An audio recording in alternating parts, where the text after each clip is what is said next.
নমস্কার বন্ধুরা, আজকে আমি বানাচ্ছি লোটে মাছের কাটলেট। খুব সহজে এটা আপনারা বাড়িতে বানাতে পারবেন এবং কম সময়ে বানাতে পারবেন। তবে ভিডিওটা আপনারা শেষ পর্যন্ত দেখতে থাকুন। এখানে কাটলেট বানানোর জন্য আমি 4টে লোটে মাছ নিয়েছি, ভালো করে ধুয়ে পরিষ্কার করে নিয়েছি আমি। মাছটা এবার আমি এমনিভাবে কেটে নেব। মাছটা আমি এই পেটের দিক থেকে এরকম করে কেটে নেব। যেহেতু লোটে মাছ বেশি চাপ দেওয়া যাবে না, এটা আস্তে আস্তে হালকা করে কাটতে হবে। আমি এটা দুভাগ করে নিয়েছি। এবার মাঝখান থেকে মেন কাঁটাটা আমি বার করে নেব। এই যে কাঁটাটা,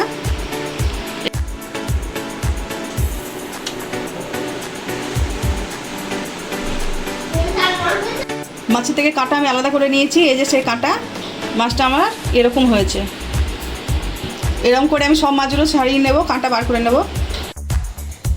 মাছের কাঁটা আমি ছাড়িয়ে নিয়েছি, ভালো করে ধুয়ে পরিষ্কার করে। আমি 1 টুকরো লেবু নিয়েছি। এবার লেবুর রসটা আমি এর মধ্যে দিয়ে দেবো। রসুন বাটা দিলাম, আদা বাটা দিলাম, পরিমাণ মতো নুন দিচ্ছি, মতন জিরের গুঁড়ো দিলাম, 1/2 চামচ জিরের গুঁড়ো দিলাম, 1/2 চামচ ধনের গুঁড়ো দিলাম, পরিমাণ মতন হলুদ দিয়ে দিচ্ছি আমি, অল্প করে লাল লঙ্কার গুঁড়ো দিলাম, অল্প করে গোলমরিচ গুঁড়ো দিলাম। সব মশলাটা এবার আমি মাছের গায়ে মাখিয়ে নেব।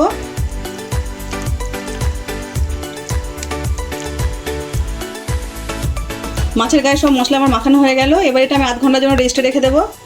আপনারা চাইলে আধ ঘন্টার বেশি রেস্টে রেখে দিতে পারেন।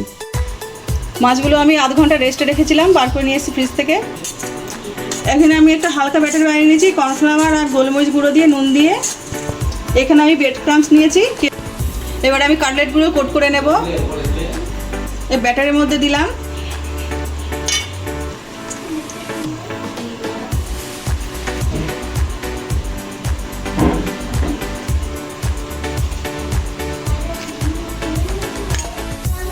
আমার লোটে মাছ এরকম কোট করে নিয়েছি।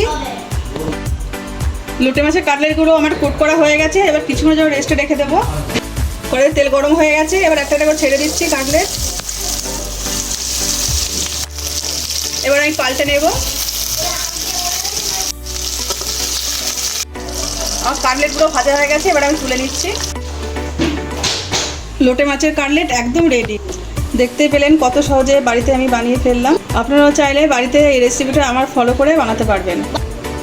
আজকে আমার এই রান্নাটা যদি আপনাদের ভালো লেগে থাকে তাহলে লাইক করে দেবেন, শেয়ার করে দেবেন, কেমন হচ্ছে কমেন্টে জানাবেন।